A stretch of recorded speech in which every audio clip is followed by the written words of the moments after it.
Yo, what is good, Jets Nation? Welcome back to a Jets Media Livestream. The gang is back together. It has been a while, and it feels good to be back talking Jets with Jack and Ali. And shout out to everybody in the chat. We missed you guys greatly. In this stream, we're going to give you guys a little update of what us three have been doing for the past couple of weeks in our lives. And then we're going to dive deep into the Jets training camp, what we can expect, some position battles that we can talk about, some players we're most excited about for the upcoming season. And we're also going to just be talking about everything related to the New York Jets. We're going to be taking some callers at the end of the stream, so stay tuned if you want to join and ask Jack, Ali, and myself any questions regarding the Jets or anything that's on your mind. So before we hop into it, I just want to mention again, make sure you smash that thumbs up button on your way in and subscribe to Jets Media if you're not already. I appreciate all the support. So, Jack, how are you doing today, and how have you been for the past couple of weeks? I know a lot of people have not been able to see all of us, to be honest. I haven't been live. I've just been posting videos, so they don't really know what the hell we've been doing. So give a little update on what's been going on.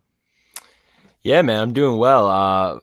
First of all, super hyped to be back on the stream. I missed interacting with all of you guys. It's been probably a month or a little over a month at this point. And yeah, I've been good. I've been working, playing gigs a lot, playing live music gigs all over Long Island where I live. And I've been making great money doing that. And it's business has been good compared to last summer when COVID shut everything down, obviously. So yeah, I've been chilling, man, playing music, making money, and been having a pretty awesome summer. But I'm super excited to be back on the stream, man. I've been looking forward to this all day, and it's strange. I feel like I haven't it's been so long. It's like doing it for the first time again with you two guys. So yeah, I'm excited. I'm excited as well. Ali, how you doing, man? Want to give everybody an update? What's been going on by you? Yeah, man. I kind of left earlier than you guys because of family stuff. So I haven't seen any of you guys for a month and a half now, I feel like. So, it was a difficult time, but now I'm back. I'm trying to launch a couple of new things. I just launched on yesterday. A new page, my YouTube page. I'm starting on my own talk show. I'm gonna do a post-game and pre-game shows every Sunday, all the preseason. So that's gonna be fun to do. But I'm just trying to do more things at once. Last 2 months, I just haven't done anything. I didn't focus on anything. I couldn't focus on anything. So now I'm trying to get back in the groove of things. I was on Green Bean last week, if people saw that. So that kind of got me in the groove of things, and he didn't even know about it. So, I'm great. It's great to be back on the panel with you guys, and I appreciate you guys reaching out to me. I know Richie and Jack both reached out to me a couple times, so I appreciate you guys for doing that. And I'm ready to talk football. Yeah, it's great to see you back with us, Ali. We definitely missed you, and hope everything is going well with you and your family. We know what you went through was, not easy whatsoever. And guys, everybody in the chat, make sure you guys send love to Ali and his family for sure. And we miss everybody. We miss the entire Jets Nation. It feels good that we're all back together because this is the driest part of the NFL in July, leading up to training camp. We're just waiting and waiting in between rookie mini camp to OTAs, and then there's a little gap of just nothingness. And now we're just waiting for anything to happen Jets related, and there's no other news. We got news that Morgan Moses is a Jet, which is dope. We're going to talk about that and give you guys our thoughts.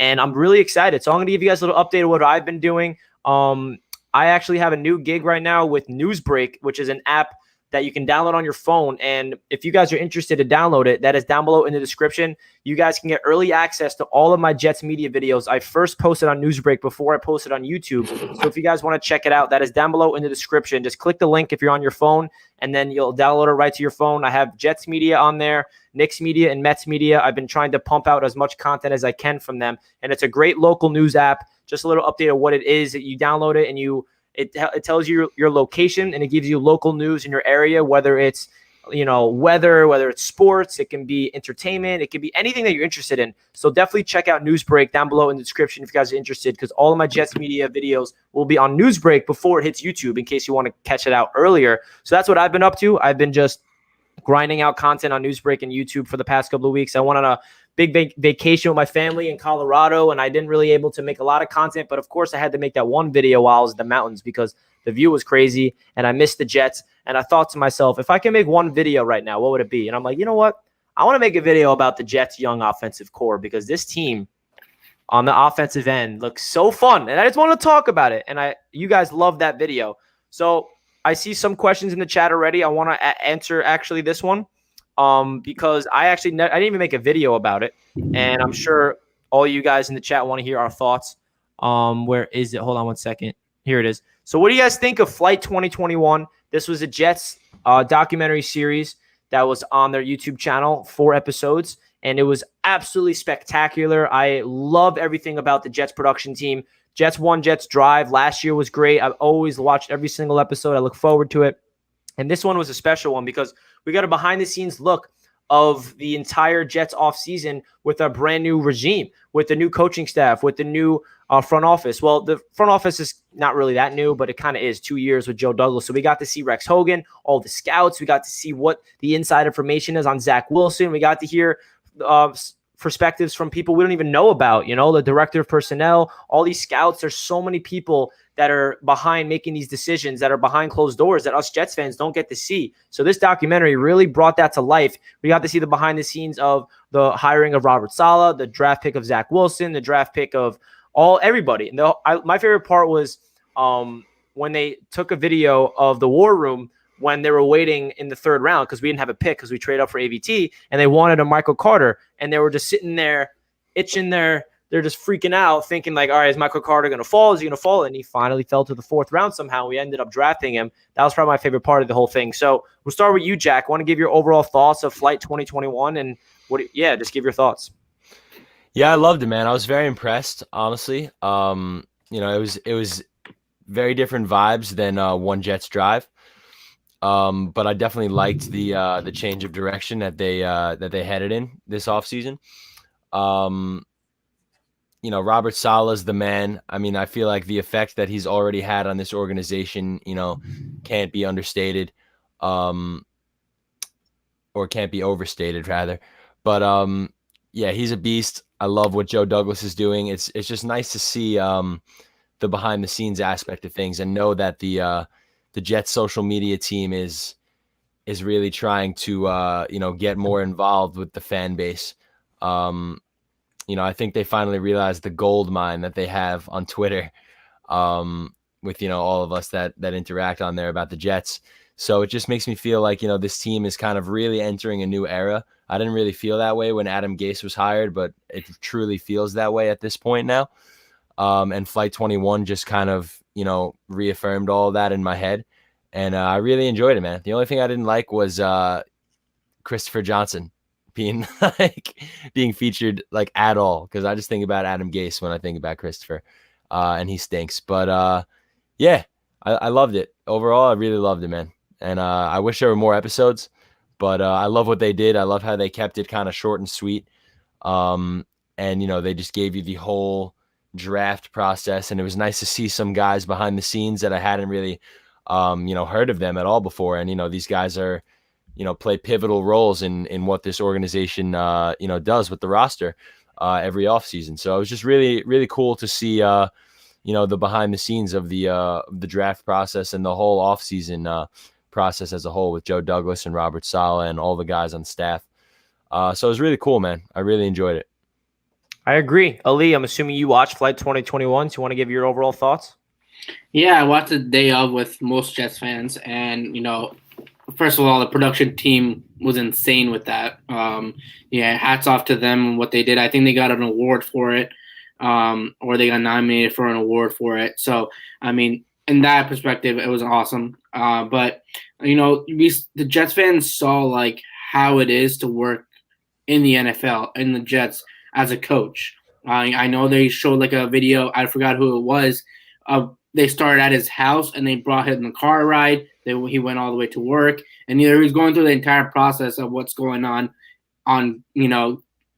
during the draft. It gives you like an inside look at what their actual job is, and they did a really good job of not showing too much, because obviously you shouldn't show too much to the world, but they showed enough to show what they do for a living, and it just shows you how cool of a job that is, to run the New York Jets, make these tough decisions, and just everything going on. So I feel like with like Mike LaFleur's big screen, him just looking through plays and stuff like that, that was awesome to see. And yeah, I mean, it was perfectly made. We just saw what we're so hyped about this team already, and that production made it even more hype.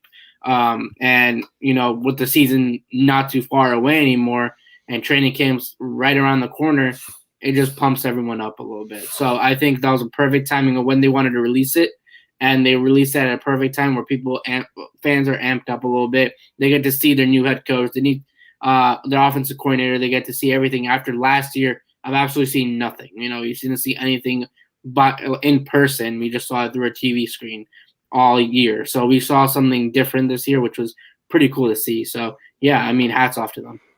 Yeah, man. Hats off to the Jets production team. They are very talented, and they deserve to get 11 Emmy nominations, which was awesome. So let's pivot into training camp. Let's talk about what we can expect. Training camp is my favorite part of the offseason. Well, I don't even know if you consider the offseason. I guess it is, because that's the closest you get leading up until the actual, NFL season.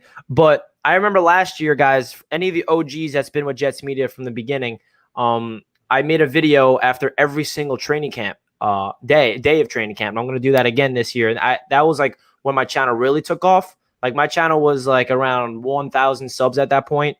And then I just pumped out a video every single day, just recapping what happened. And then you guys ate it up. You guys loved it. And then that's when I really got a big following. So if you guys have been here since then, I just want to thank you guys. I'm excited to do that again coming this August. So getting into the training camp preview, Jack, are there any players in particular or matchups that you're looking out for? Any rookies, undrafted free agents, or any year two guys or veterans that you're excited to see what they do in training camp? Because training camp is where these players get to show that they need to make the roster. Obviously we know Zach Wilson's making the roster. I mean, he's going to be the starting quarterback, but there's going to be other players like the undrafted free agents, even undrafted free agents last year, even some rookies last year that are going to be trying to fight for a spot to make the 53-man roster. So who in your mind are you looking out for the most to see what they can do in training camp? I'll give kind of a vague answer. I'll say that I'm the most excited to see what the starting five is going to be on the offensive line by the end of training camp. Because, that's going to be crucial. We have a rookie quarterback who's used to, not really getting touched pretty much throughout his college career. So, if he's running for his life, I think there's definitely going to be problems, as there would be with any quarterback. But, especially a rookie quarterback, priority number one is going to be keeping him on his feet. And I feel like we do have, with the signing of Morgan Moses and, getting Tristan Hoge in undrafted free agency, Joe Douglas is a beast for that. I feel like we have the names now and the bodies in this offensive line group that if we just assemble that right starting five, we could be in the top half of the league as far as offensive line goes, going from like literally last in the league to I think we could have an offensive line that's ranked in the top half of the league. I really do with Becton and AVT, and I know AVT hasn't seen the field yet in the NFL, but everybody that I've heard that knows anything about football, from people on Twitter to analysts on ESPN and NFL Network, say that Elijah Vera Tucker, obviously if he stays healthy, not saying he has any major injury concerns, but everybody needs to stay healthy. Elijah Vera Tucker is like, going to be an all-pro. Like he's like, maybe not this year, obviously, but eventually in his career, like he's going to be like a top offensive lineman in the league. So, with him, Becton, Morgan Moses, I'm very eager to see what happens with that right guard spot. I think that's still a huge question mark for the team. But Tristan Hoge, what's going to happen to George Fant? George Fant being our swing tackle, kind of backup tackle if Moses or Becton goes down. That's really not a bad position to find yourself in at all. Obviously, you don't want to see anybody go down. But I really feel like with the guys that we have in this offensive line group right now, if they just put together the right starting five, no matter who that is, I think we can really. I think this offense is going to be super fun, man. The run game is going to obviously benefit from it. Zach Wilson's going to benefit from it. I think it's going to be super fun to watch if we get this offensive line right. Yeah, and I love how you mentioned the offensive line because I think that's the one position group that Jets fans are just so happy about because we went from having an abysmal offensive line for a long time after the retirement of both the Brick and Nick Mangold. And then Joe Douglas came in here and he's like, in his first season as a Jets GM, he completely revamped it, brought in 5 new starters, and now we're in year number 2 of the offensive line rebuild with Joe Douglas. And we're like, wait a sec.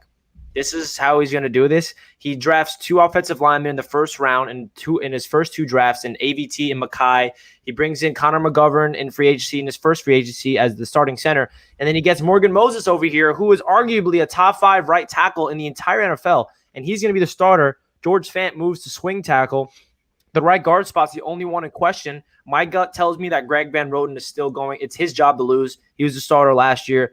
I'm expecting him to probably compete for it and probably win the job if I had to guess, but it's still up for grabs. I still think that George Fant is going to have the ability to compete for it, even though I don't think he can move to the right guard. I think he's better suited for that swing tackle role. But the offensive line is going to be awesome. And my favorite part about the training camp in particular is that O-line is going to have to go against the Jets D-line. And this Jets defensive line is probably the best position group on the entire team. And I think every Jets fan can agree with that. So I feel like that is just going to be iron shaping iron. So, Ali, is there any position group or players in particular you're looking forward to the most when it comes to training camp?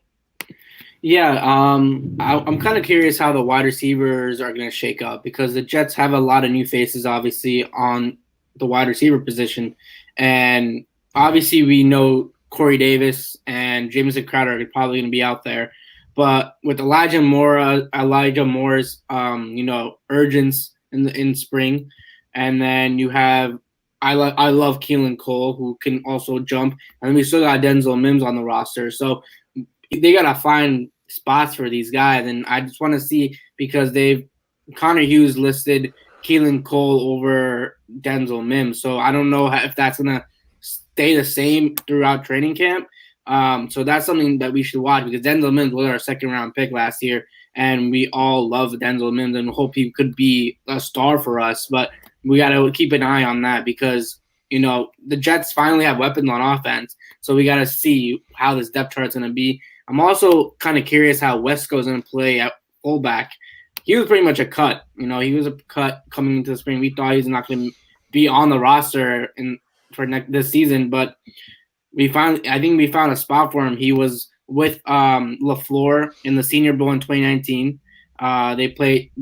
So he knows him. So I think just because of that and the fullback position is so important in this offense, that's going to come key in this. So I think he finds a home, and I just want to see how he progresses at that role. He obviously came to the league for 3 years and played tight end, did not do well at all. And now he's going to be going back to a spot where he played in college, and he has experience there. So we'll see how it works in this offense. So, and then the running back, it's all offense for me. I mean, we know what the defense could produce, but the offense is very important for us because we haven't seen a competent offense in a couple of years now. So, the running backs, La'Mical Pirine has been the odd man out for a lot of people. And we'll see if he can adjust to these guys because Michael Carter, Tevin Coleman, Ty Johnson, they're all speedsters. And Michael Piran's on the slower side among them. So, and this is a kind of fast-paced offense that we're going to be watching this year. So, does he make the cut? I don't know. I think he will because I don't think Joe Douglas is going to quit on a pick that he picked last year. I mean, I don't think so that quickly, especially with new offense, and just see what he does out there. But that's another position that we have to watch, and there's a lot of competition at every single position. So it's going to be fun to watch this training camp. Yeah, man, there's so many positions you can bring up, and I like that you both touched on the offense. So I'm going to pivot to the defensive side of things and talk about probably not the only, but the number one position in my eyes that has the biggest question mark, and we do not know what's going to happen with this, who's going to be out there, if they're going to be good. Uh-oh. Did Rich just freeze for you as well? Yeah, he froze. Oh man, Hello? Did we just cut out? Yeah, you froze. You froze. Am I okay now? Yeah, you're like a little laggy though. Yeah, you're somewhat okay. Yeah, Quality wait. dropped. All right. Take over real quick. I just got to fix my connection. Just talk about cornerbacks. We'll be right back. Cornerbacks. All right, let's get it. Cornerbacks. Ali, you want to take this one or should I take it? You take it first. Go ahead. All right, I'll take it first, man. I think the cornerbacks are a very interesting position group as well. It's, another huge question mark on the team. We have some guys that, guys like Bryce Hall, who we're pretty sold on as a fan base, but we still need to see more of him. We need to see more production out of him. A guy like Bless Austin is a guy who I'm interested in. I don't know really where he is gonna, if he's gonna find a home on this defense. With all the guys we just brought in that are gonna be kind of like hybrid secondary guys. Because let's face facts. Bless Austin has to step his coverage game up. We all know he's a great tackler. He's a great hitter. But that's not his primary job as a defensive back. So he's got to step his game up. But the guys we brought in the draft, very interested in Jason Pinnock. I feel like he's kind of boom or bust, and I obviously hope it's a boom. But he's kind of like more like a one-on-one outside man cornerback, which obviously every team needs. And he's a big body. I believe he's like 6'4" or something like that, which is like very rare for a cornerback. But that's kind of why I feel like he's boom or bust. I feel like if it works out, then he's going to be really freaking good, and if not, then it might be a busted pick. But Nasruddin and Sherwood not really going to be playing cornerback, obviously, but just new members of this secondary. You can even call them members of the linebacking core. We'll see where they end up playing. I think the secondary as a whole and just all the new faces we have on this defense, combined with the fact that Robert Saleh is now our head coach, I think that this defense is going to be insane. I really do. I really think this defense is going to surprise a lot of people this year. I think the offense will as well. I obviously think that because we have a rookie quarterback, there's obviously going to be some growing pains that every rookie quarterback goes through. But I think this defense could be really good from like the first snap of the first game, man. Like I think we have the talent, we have the right coach for this defense, and I'm just pumped for it. The way you can go. I'll go after. The way that I look at this defense is that Salah's gonna play chess with this defense. That's why he's not trying to add all these cornerbacks that are on the free agency market, because he wants to build players like ourselves, not through money, through like homegrown talent. And, that's what they want to do here. And I feel like he's with these rookies, he's going to place them in different positions to see who works best. That's what he's trying to do. The Jets have such a young secondary right now. They have so many guys there that are just rookies, undrafted rookies, that are just going to come in and just try to make a spot and make Isaiah Dunn. He was an undrafted rookie, quarterback, and he's surprising a lot of people. And people are like, why did he not get drafted? The Jets have a weird way of getting undrafted talent. It's been weird. The last couple of years, they hit on these guys. So Joe Douglas, man. That's what happens when you have a GM that knows football, man. That's what he's patient. He knows what to do. And now they have a team that can just have fun during training camp and compete. Now we have so much competition in this organization on that field during training camp. That's going to be an intense training camp facility this year because everyone's fighting for a position. The cornerback spots are wide open. I do think Bryce Hall will either get cornerback 2 or cornerback 1, but Bless Austin's job is also on the line. These rookies are talented, they're fast, and they can do what they can make you surprise a lot of people. So all in all, I do think we should not go after a veteran cornerback or anything like that. Just let them do what they need to do during training camp. If injuries happen, they probably go out and get someone. But right now, Salah knows what he's doing. Salah wants to coach these guys. That's the reason on day 3 of the draft, he drafted all these defensive backs because he wants to coach them. So, and they all seem like they want to be here as well through their Instagram stories, all that stuff. So, I'm excited to see this. I'm excited to see the secondary compete, and I'm not as worried as a lot of other people are at this position. I agree, man. So I'll get into my thoughts, but I was going to talk about the corners right before my Wi-Fi cut out for a quick sec. And I'm happy you brought up Isaiah Dunn, Ali, because that's exactly the reason why I want to bring up the corners, because this guy, Isaiah Dunn, I think is going to provide a huge impact as a rookie. I don't want to say it's a lock, but I predict he's going to make the 53-man roster. And I'm not going to say he's going to win the starting role week one, but the way Salah maneuvers his defense, he needs fresh legs out there all the time. Even if you're starting in the first quarter, doesn't mean you're going to be playing the entire game. He's going to sub people out in and out. And Isaiah Dunn, I think, is going to be part of the rotation in the cornerback room. Jeff Ulbrich, the Jets defensive coordinator, was raving about him when he got asked about Isaiah Dunn. He said his work ethic is off the charts. His athleticism, he's a tight man-to-man coverage type of guy. I actually made a whole player profile on Isaiah Dunn. So if you guys want to hear my in-depth breakdown on him, make sure you check that out. But this cornerback room is so awesome because it's so young. We have so many rookies. We got Michael Carter II in the slot, Brandon Eccles, and Jason Pinnock on the outside.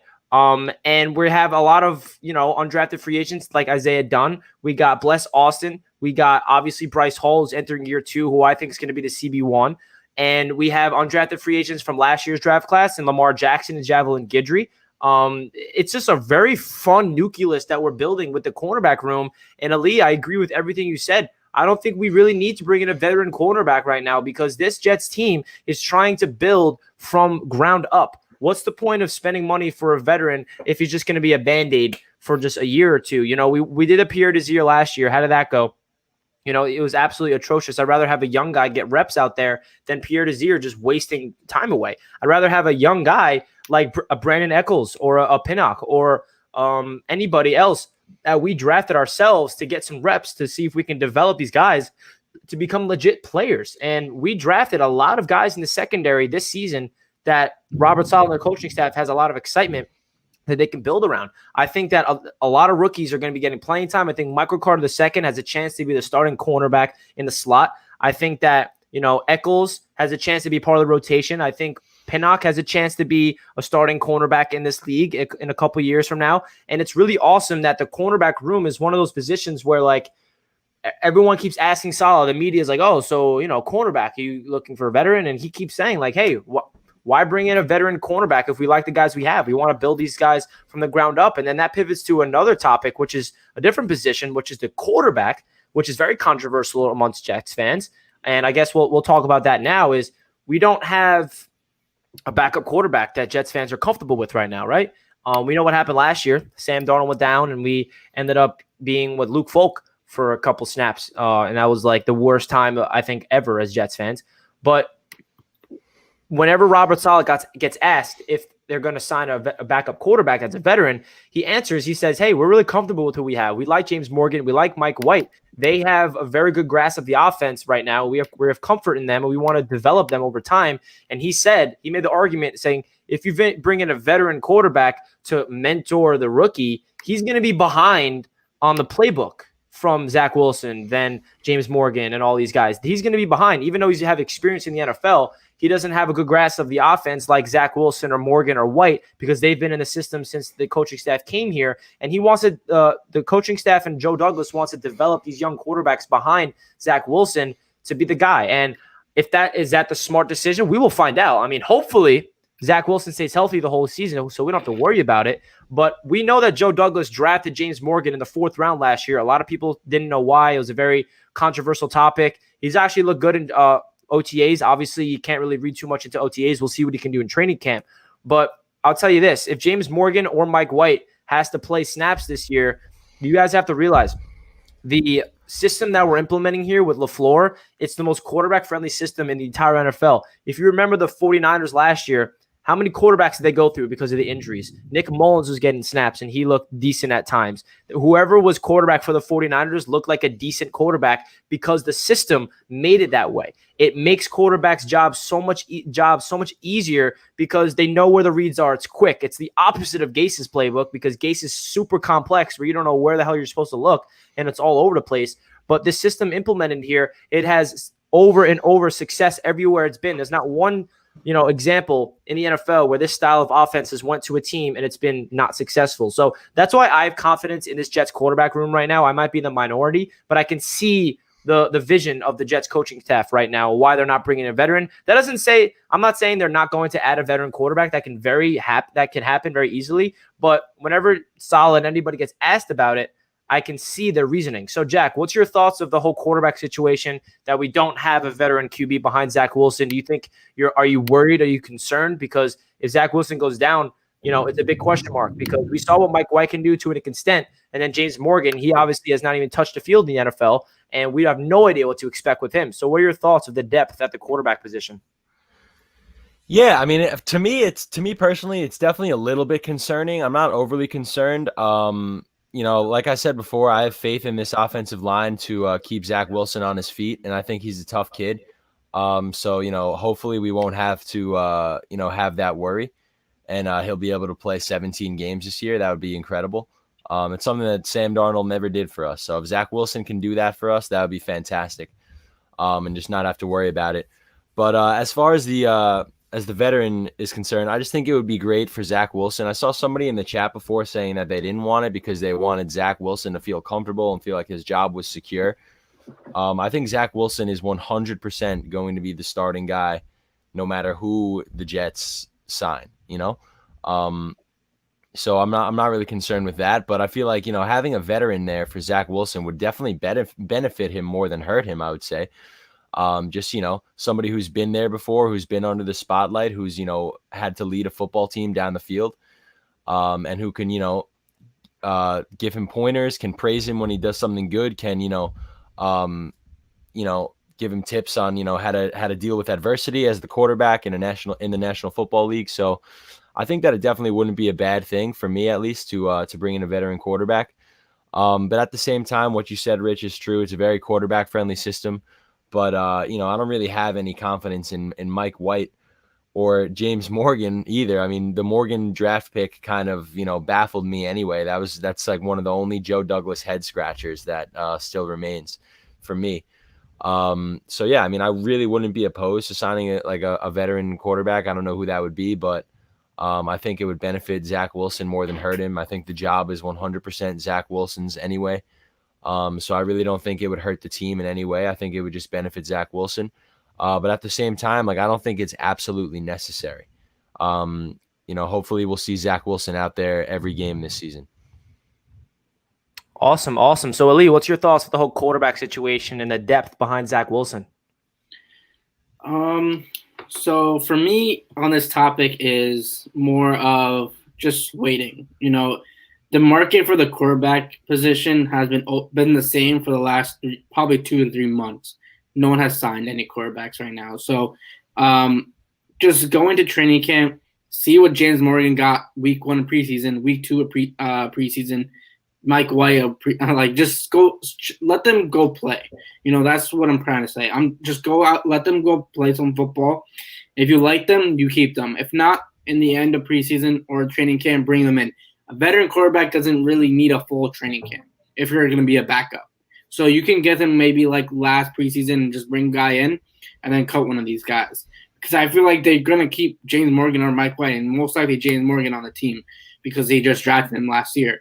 But it just doesn't make sense. I get what Salah's saying here because they're not trying to rush this team right now. They're not trying to add more fire to it, especially at the quarterback position. And they have people there they think that could work, and they're going to try it out and see how it goes. So, I'm not obviously if they bring in a quarterback, I'll be like, okay, we'll look at this quarterback. But for me right now, I don't care if they bring in a quarterback because I think that's the right move. I think they're trying to do everything differently this year, and I think this should be differently done as well. They should just go out there, see what Zach Wilson's got, see what James Morgan got, what Mike White has got, and just see what's, going on. Are these guys capable of going out there and playing a football game if Zach Wilson somehow goes down? So I'm really 100% fine with it. I think the 3 quarterbacks are these are younger guys, so they need reps. I think that's what the whole purpose of Robert Saleh is. He wants young guys to get reps, not veterans like the cornerback position, the wide receiver position, or the quarterback position. He doesn't want veteran guys to come in and take reps from these guys, from possibly developing into a good backup role. So I think that's what his thought process is for that. And he just wants to see how they progress. If they are crapping the bed, he probably will go out and get another quarterback. But we'll see. We'll see. You know, it's a we'll see thing. The Jets have 3 preseason games. Show what you got. We got the first dono of the day from the one and only V-Man29397. I miss you, V-Man. Fun fact, the Jets own a 571 win percentage under first-year head coach since 1997. Also, with a 17-game, it means Wilson needs to average a minimum of 236 yards to break our pass record. Wow, that's a very good fact right there. V-Man always gives us the biggest, fun facts about the Jets' history. I appreciate you, V-Man. You are indeed the man, as always. Yes, sir. So that's really our talk about the Jets quarterbacks. So let's pivot into the starting quarterback instead of talking about the backups, right? Zach Wilson. We got a new quarterback who's going to be making his Jets debut. And I don't know if you guys saw this. I thought this was really cool. Zach Wilson reposted on his Instagram. Zach Wilson's uncle owns JetBlue. For those guys that don't know, he's the creator, the CEO of JetBlue. And he actually is doing something really cool. For BYU fans that are in Utah, they get to watch BYU's home opener against Utah on Saturday. And then they have like this plan where they have a jet plane, like literally has a Jets logo. It's green. And they're flying from the BYU game after that game to Carolina to watch Zach Wilson's debut against Sam Darnold. And it's like a round trip. I just thought that was really cool that JetBlue is doing that since it's Zach Wilson's uncle, whatever, just a little fun fact. But let's get into Zach Wilson and our expectations as him as a rookie.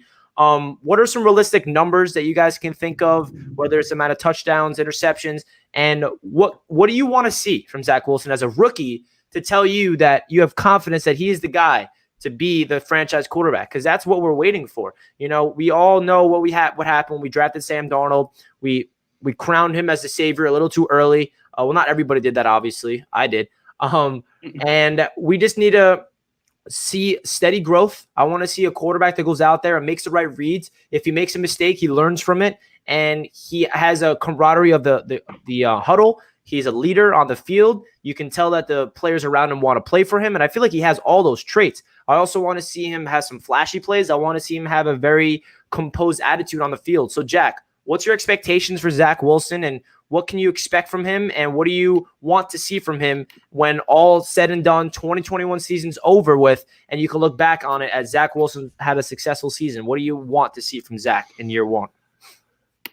Well, what I want to see and what I expect to see are two very different things. I feel like I'm super confident in the current state of this Jets organization as a whole, with coaching staff, front office, roster. For the first time in a while, I'm confident in all three areas of the organization. So that's good. But after the season we just saw last year, I'm not going to allow my expectations or my hopes to be super duper high. Rookie quarterback, rookie head coach. So there's definitely going to be some growing pains, like I mentioned before. But at the same time, I truly feel like Zach Wilson is already in a better position to succeed than Sam Darnold ever was through his 3 seasons as the quarterback for the Jets.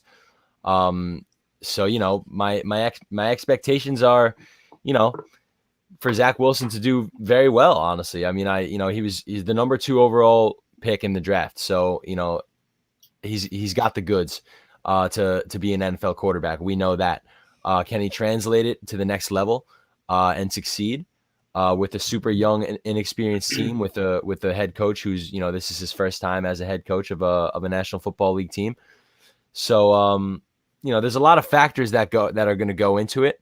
But I feel like going back before what I said about the offensive line, I have faith in this group of offensive linemen to keep Zach Wilson on his feet.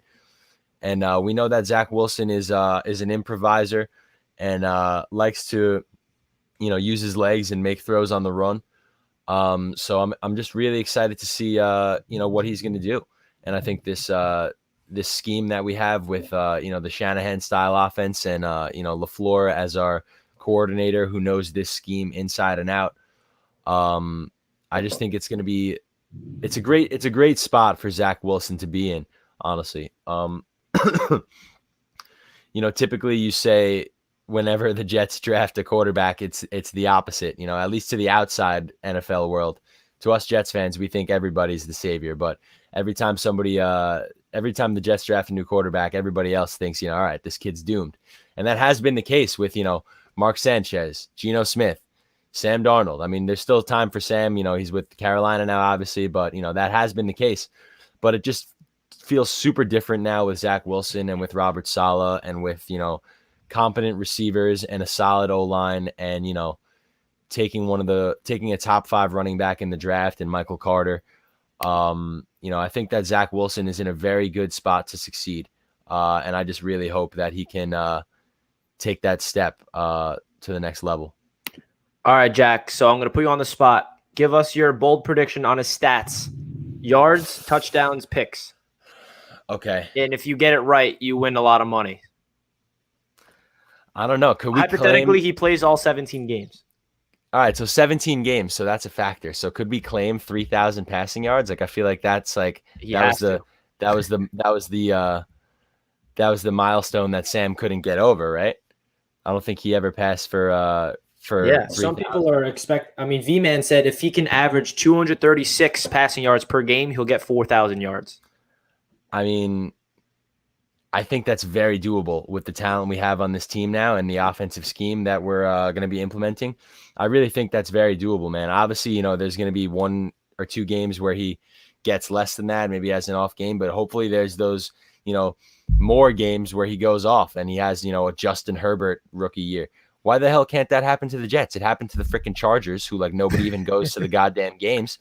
Where's that for the freaking Jets with the biggest or second biggest market in the freaking NFL? So I'm claiming right now, Zach Wilson,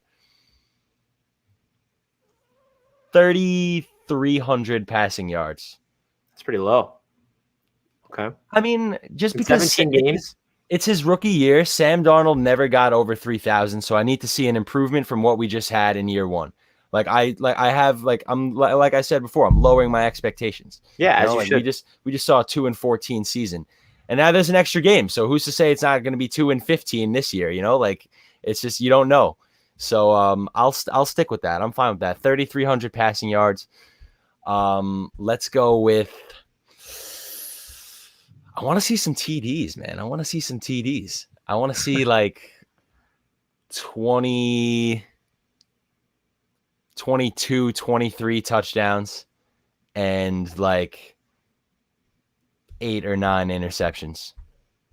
I think that's a solid rookie year. And that's what I expect out of him. I don't expect it, but I do at the same time because he really is in a great position to succeed. But this team has done nothing but let me down forever. But that's done now. It's in the past. So 3,300, 23 touchdowns, and 8 interceptions. Another factor is Sam played 13 games the most in a season. Yeah. So that's probably another factor why he never hit 3K. True. But he also had a lot of games where he threw for a dog shit amount of yards too. So yeah, he was, we don't need to get into Sam anymore. A good game for him became 200 yards and not throwing an interception.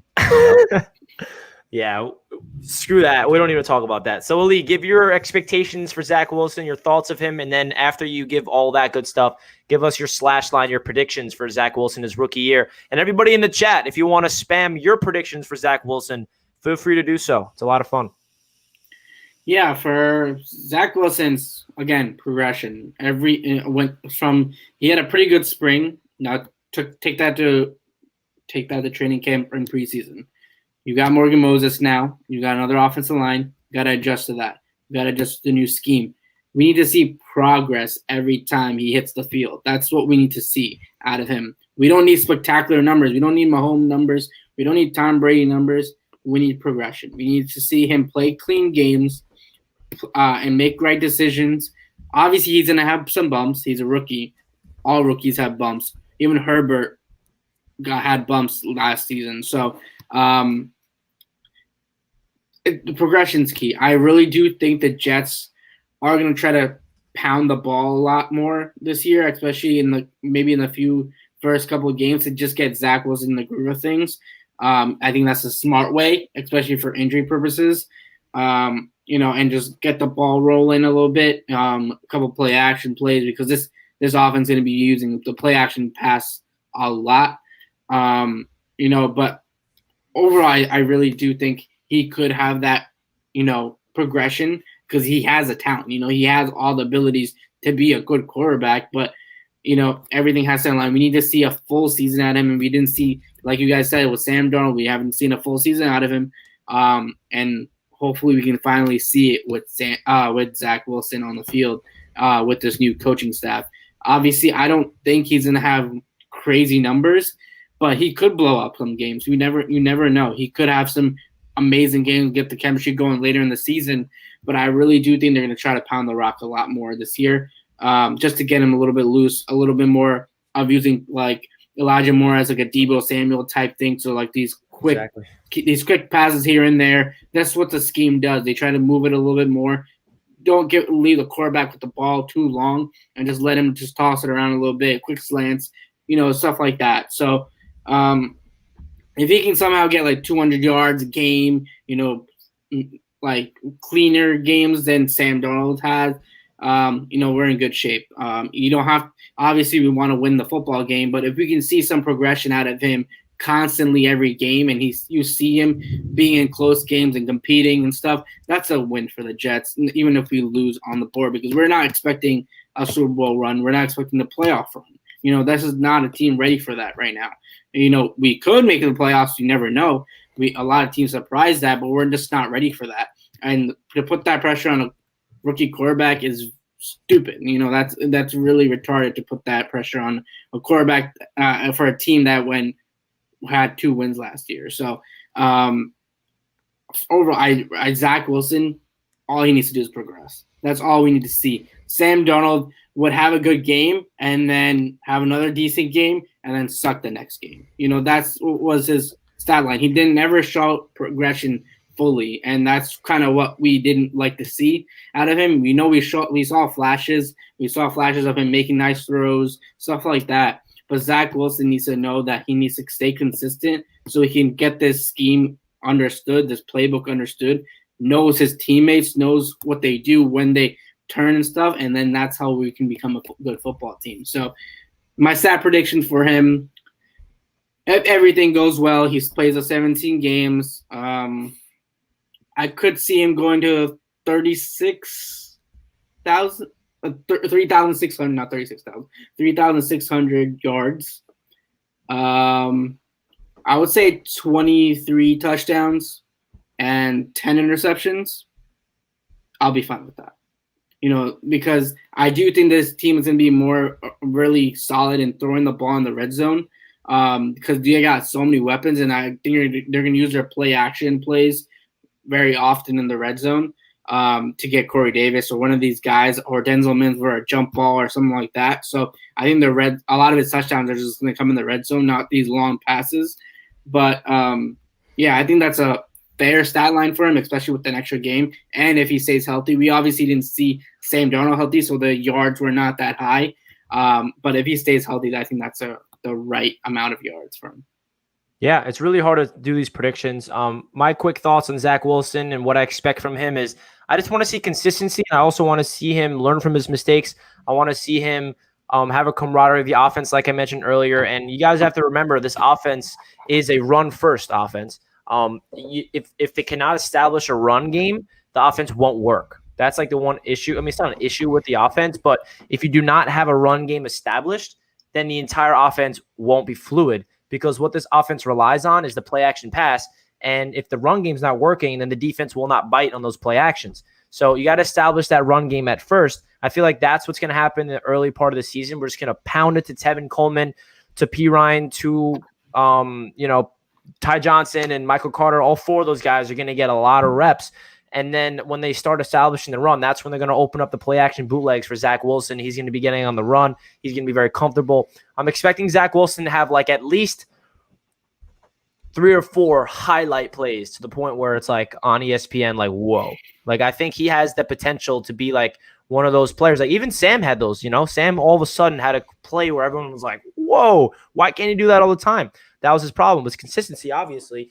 And I feel like Zach Wilson has that swagger, has that improvisation type of feel and that arm where he can roll to his left and all of a sudden flick his body and torque his body the opposite direction, fly the ball 40 yards down the field and put it on the bucket to Elijah Moore for a touchdown. I think we're going to see that. I think we are going to see a play from Zach Wilson and more than one plays where Jets fans are going to be like, this guy is better than Patrick Mahomes. Like, I'm not saying that's going to happen. He's going to be better than Mahomes, but you know how reactive Jets fans are. I do think he's going to have those games where he's going to explode. I think he's going to have those games where he struggles, has multiple interceptions, and we lose. And that's the reality of having a rookie quarterback. My stat line prediction for him is around 3,700 yards, 26 touchdowns, and that's 26 total, including rushing and passing. And I think 11 interceptions. I think that's a reasonable for 17 games. I think if he does that, I am jumping for joy. I think anything above 25 plus touchdowns on the ground and passing is a big plus. I do think he's going to get in the end zone on the ground more than we think. I think he's a very underrated runner with the football. I think that he's a lot of athleticism. I think he can make guys miss in the open field, and that's a part of his game. We obviously don't want him to. We don't want Zach Wilson to rely on it, but it's definitely part of his game that a lot of people forget about because he's very athletic.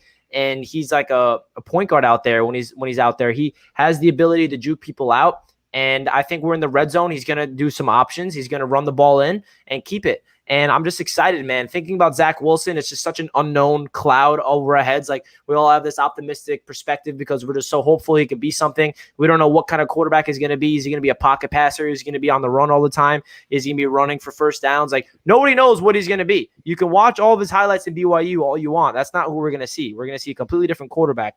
And every time you compare college highlights to NFL highlights, there's obviously some similarities, but it's a completely different ball game out there. And like I said, the run game is going to be key to the offense. And the key to the running game is the offensive line. All starts up front. And now that we have Morgan Moses on the right side, he's more of a run-blocking right tackle than a pass-blocking tackle. So we have a run-blocking left tackle, a run-blocking right tackle. We have AVT. We have a really good offensive line. So let's see some holes. Let's give the ball to Michael Carter. Let's establish this run game, set up the passing game. Let's hit up Denzel Mims and Corey Davis on the perimeter, Elijah Moore up the middle. Like, wow, this offense is getting me excited. I could talk about this offense all day. So let's keep that as the topic real quick, this offense. I made a whole video breaking down the young offensive core that we, in Joe Douglas's first 2 drafts as an NFL GM, these are the guys he brings in. 2 drafts. A reminder, 2 drafts. In his first draft, he brings in Mekhi Becton, starting left tackle, hopefully for the foreseeable future. Denzel Mims, who I think is going to be the starting outside receiver alongside Corey Davis. And then LaMichael Pirine is the other offensive guy who obviously we drafted Pirine because he was a fit for Gase's system. And now we can make the argument that Pirine is not really a fit in this system. But we will see. I definitely think Pirine has a role on this team because we need to have versatility in the running back room. I know that Ty Johnson and Michael Carter are way better fits for the scheme, but you need to have different type of backs out there. You need to have backs that can do different things. And Pirine can provide that power back that we don't really have on the roster. So Pirine can do that. I think he's going to have an impact in a rotational role. So those are 3 guys. And then when it goes to this draft class, we got Zach Wilson starting quarterback, left guard, Elijah Vera Tucker, wide receiver, who's going to be a stud, Elijah Moore, and then Michael Carter. That is how many guys? I'm like lost count. It's like 7 or 8 starters in 2 drafts that are really young to build around. That just gets me so excited. Joe Douglas said he wants to build this team through the draft, and he's building the offense through the draft more than anything else. We have a young core on offense that we're going to build around. All those guys that I mentioned are on rookie contracts for the next 2 or 3 years. So this is the time to win. Not this season, but like the year, like 2 or 3 years down the line, we're going to be in a really good situation. So, Jack, what's your overall thoughts of Joe Douglas going out there and just prioritizing the offensive side of the ball? Because he drafted offense in the first 2 drafts, in the first 2 rounds of the first 2 drafts of his career with the Jets, and he understands that the offense has been inept for the Jets for years now, and the defense is more about veterans. I feel like we know that we have Marcus May, C.J. Mosley, and all the veterans up front. I feel like the defense is more of like the guys where we can look at and we're comfortable because they're veterans. Besides the cornerbacks, obviously, that's the one position on defense that's up in the air. But this offense, it's all about that young, exciting core. So what's your thoughts about the Jets' young offensive core, Jack? It feels very, very good to be excited about the offensive side of the ball as far as the Jets go for once. I feel like it's been a long time since that's been the case. And going back to what I said before, I think that, Zach Wilson is being put into an incredible position to succeed because of Joe Douglas. I mean, even though Joe Douglas did not draft Sam Darnold, he inherited Sam Darnold and the team around him. And he knows that they cannot make the same mistakes that they made with Sam Darnold. So the fact that he's prioritized, this offensive side of the ball by going out and getting Mekhi Becton and trading up for Elijah Vera Tucker and solidifying that left side of the offensive line by, drafting Michael Carter, who, as I said before, was a top 5 running back coming out of school this year. A name that I can't believe we didn't really discuss before this point, Elijah Moore, who I think is going to be, by the end of the season, I think he's going to, be taking the league by storm. I really do. I think I'm the most excited. Besides Zach Wilson, obviously, I think I'm the most excited to see Elijah Moore play and to see what he's going to look like out there. So I feel like the fact that Joe Douglas is finally, not finally, he's only had 2 off seasons, but Joe Douglas knows the mistakes that the last, front office regime made by not supporting Sam Darnold after drafting him with, talent on the offensive side of the ball. Quite the opposite, actually, making him hand the ball off to Frank Gore, 20 times a game and, giving him Braxton Berrios and Jeff Smith to throw the ball to. Joe Douglas knows that, they cannot make that mistake again as an organization.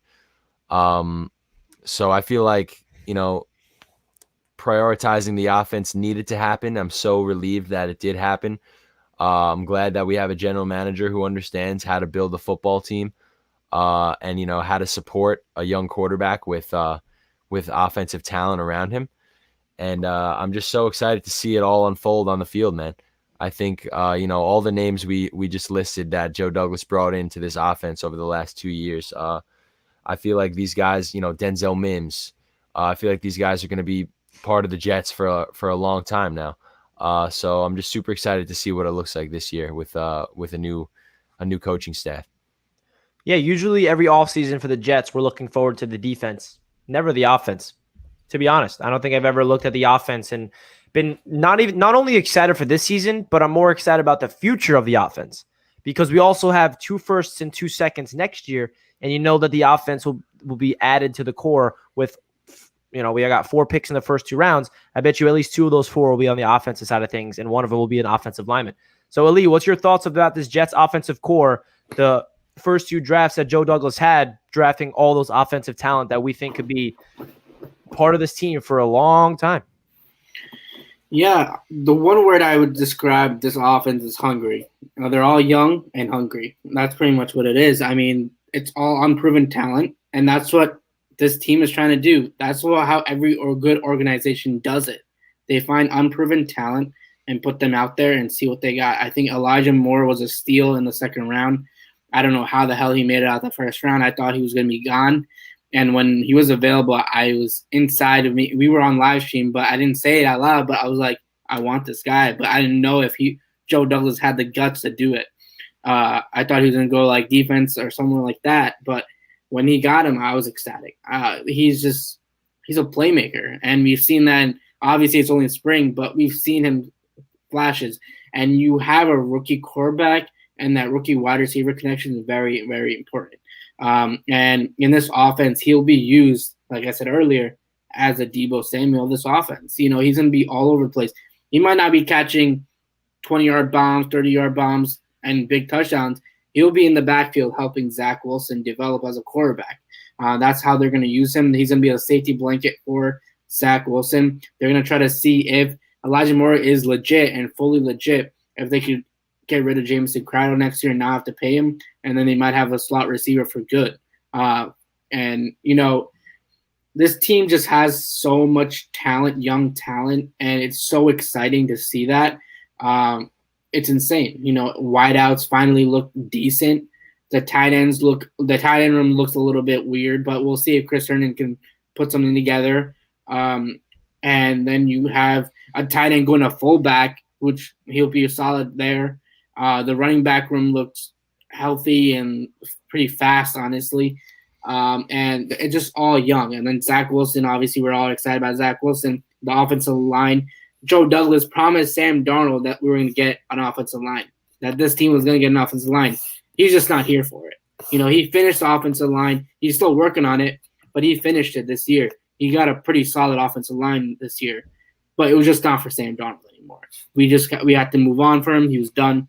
And the one thing I just want to see is these young guys just stop making the same mistakes over and over. That's what Sam Darnold did wrong the last couple of years. He would make a mistake and keep making that same mistake over and over and over every single game, looking at the same reads, looking at the same guys, staring people down. And the secondaries is not stupid. It's the NFL. They're going to figure that out, that you're staring down receivers, and they know where you're going with it.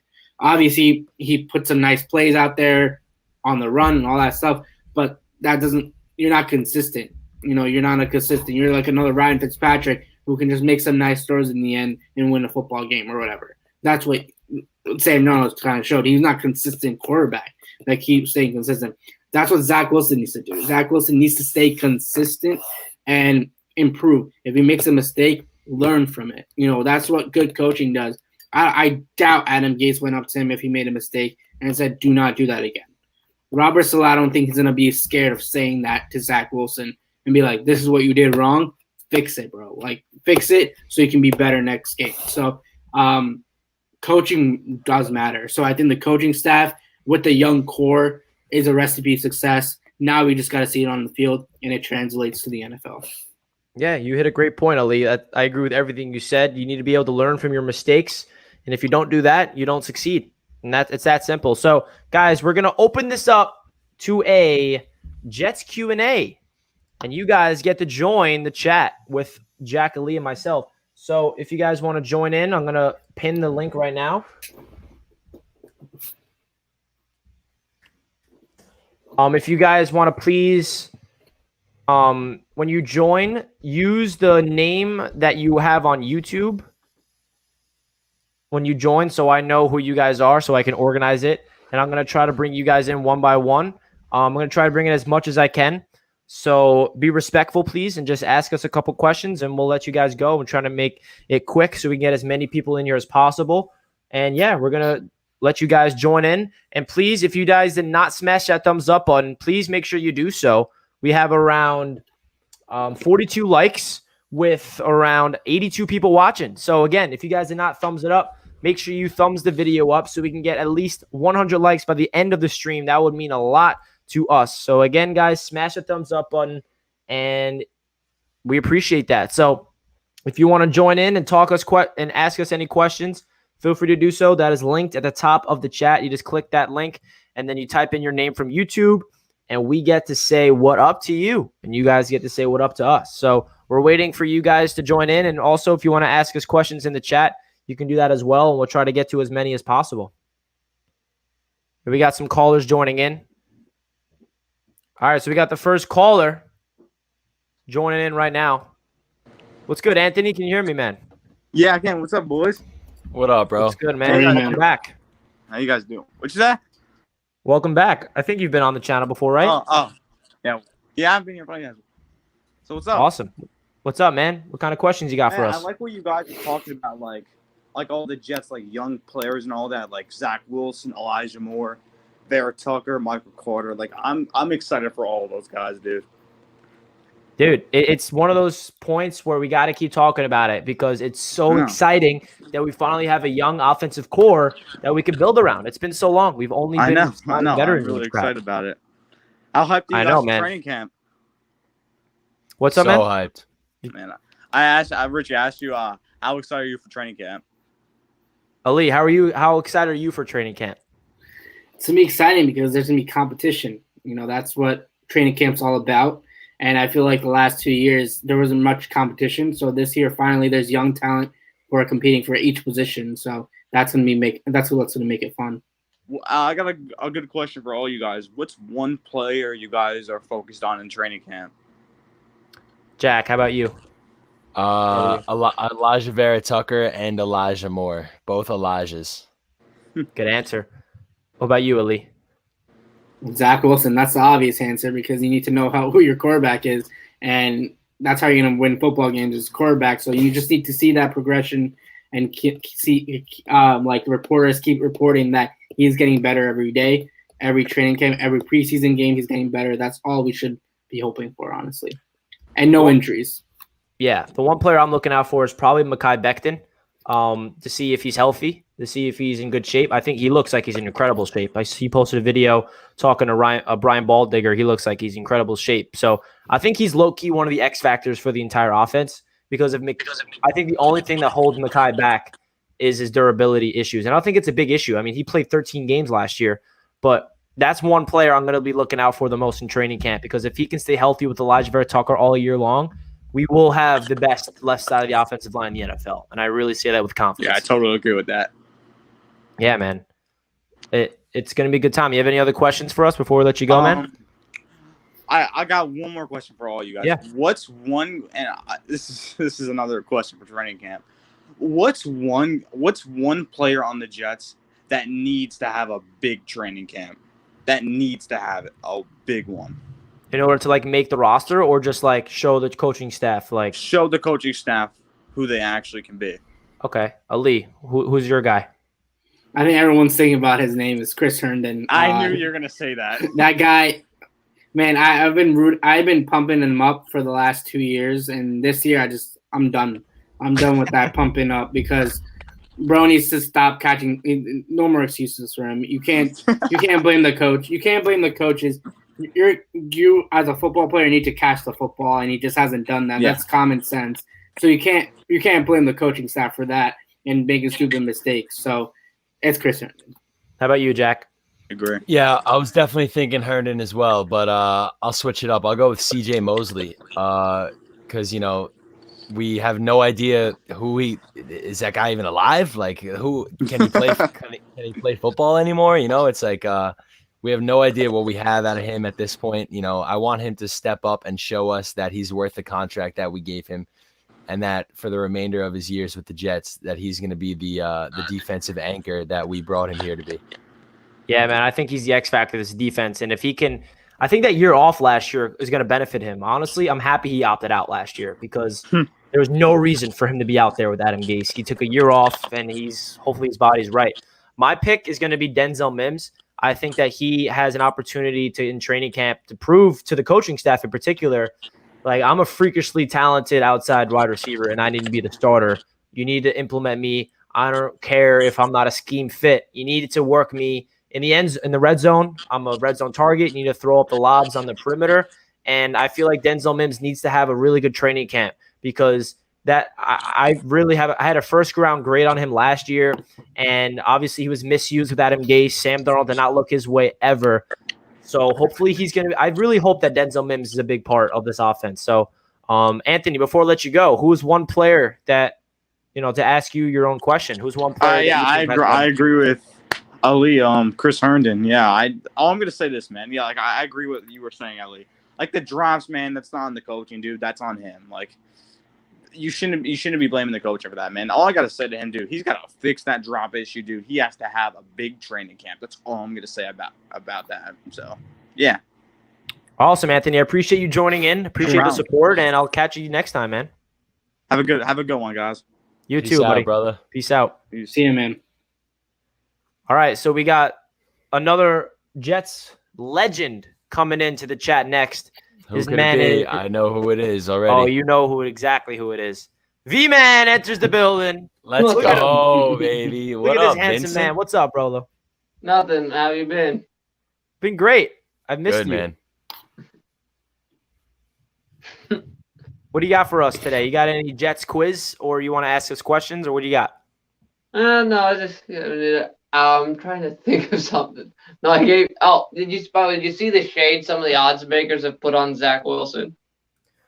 No, I haven't. What are you talking about? Well, I was checking out the Vegas odds makers for the offensive rookie of the year. They have both, like, on most websites for the odds. There's a consensus that they put Fields and Lance over Zach Wilson. You know what? I love that. I love them counting out the Jets. It's better for us to be underdogs. No. What bugs me is that neither of those guys are locks to start. I mean, look, Lawrence number one, I understand. That makes sense. But I mean, you're gonna put two guys who aren't even locks to start week one ahead of him. It's like, I mean, V-Man, you're very high on Zach Wilson. Your predictions for him is 4,012 yards. Am I right? Yeah, it's Why don't you 4,000. tell Jets Nation why you think Zach Wilson can do that? 4,012 yards, 25 touchdowns, 11 interceptions. So why do you think Zach Wilson can put up those numbers as a rookie? What's your confidence in him? Well, first off, it's the supporting cast. You know, the wide receiver room is excellent. You know, it's not elite, but everybody there, I think, can make. You know, everybody there is nobody's a slouch. You know, the running backs can catch, and you know, there's some question marks with the tight ends, but I think that'll get settled out by the time we get to the starting of the season. And just not to mention the fact is that this is the offense he ran in college. He knows it like the back of his hand. It's not like they're going to have to – it's not like where like a lot of players come into the NFL and they're having to learn on the job. Like Sam? You already know everything. It's maybe just change in verbiage or something. Well, V-Man, I love how you have that much confidence in Zach because – Yeah, I know. Like, I don't feel like they're going to have to baby him as much. Like, when you're already familiar with it to the level that he is, it's much easier to transition. I agree. So before I let you go, V-Man, you have any other questions that you want to ask us that you can think off the top of your head?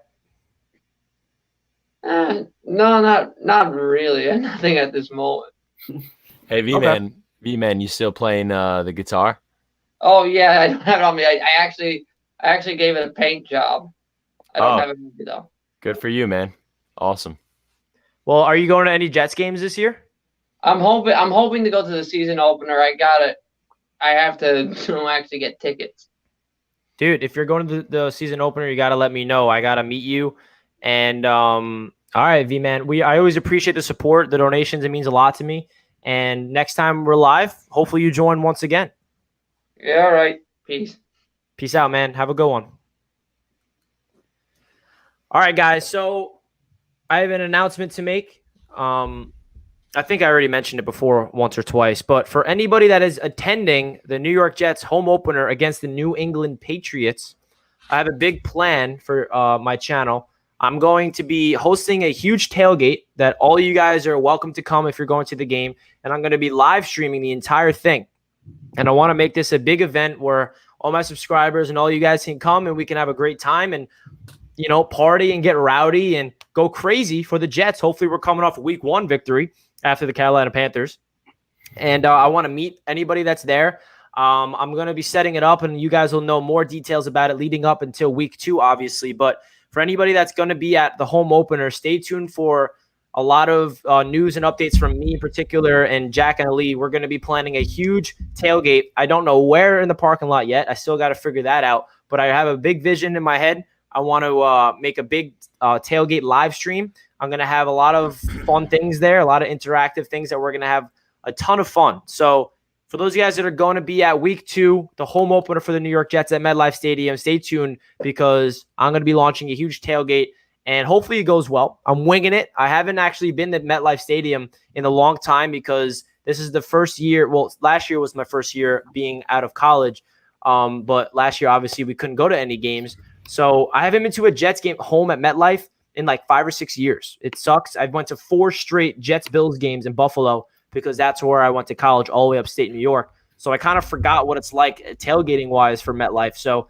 anybody that has any, you know, tailgating experience in MetLife, let me know because I need to talk to as many of you guys as possible because I want to make a big tailgate where everybody has a lot of fun and I can live stream it. You guys can be part of the live stream and you guys can meet Jack and Ali and myself. And I'm super excited to do that, guys. So if you're going to be there, please let me know, and I'm excited for it. So we're going to wrap up the live stream right now. If you guys have anything, other questions you want to ask, feel free to do so. But I think we're going to wrap it up. We're going to give our, you know, ending remarks. So, Jack, you want to say your laters and say your goodbyes? And we'll hopefully go live again next week, I think. Monday, we'll aim for it. We'll try to get back on the swing of things, go live every single Monday. So, yeah. You have anything to say before we end the stream? Yeah, man. I mean, it was a pleasure, chatting with you fellas about the Jets again. It's been too long, and all you guys in the chat, all the familiar faces, and all the new guys. We appreciate every single one of you. You guys, we wouldn't be doing this if it wasn't for you guys. We'd literally be talking to nobody. So thank you guys for watching and supporting us. And let's get back on the every Monday grind. And let's go Pete Alonso in the home run derby tonight, baby. LFGM. So it's been a pleasure, boys. It's been a pleasure, and I look forward to next week. And yeah, thank you for having me. As always, brother. Ali, you want to give your standing remarks until we see you again next week on Monday? Yeah, man, it was good to be back. It's been a long time since we've been on set together. It'll be more fun when we're at MetLife Stadium, doing it together, having the actual reaction of like fans maybe watching us there, stuff like that. That should be really fun to do. So, I'm excited to see fans again. I'm excited to interact with you guys.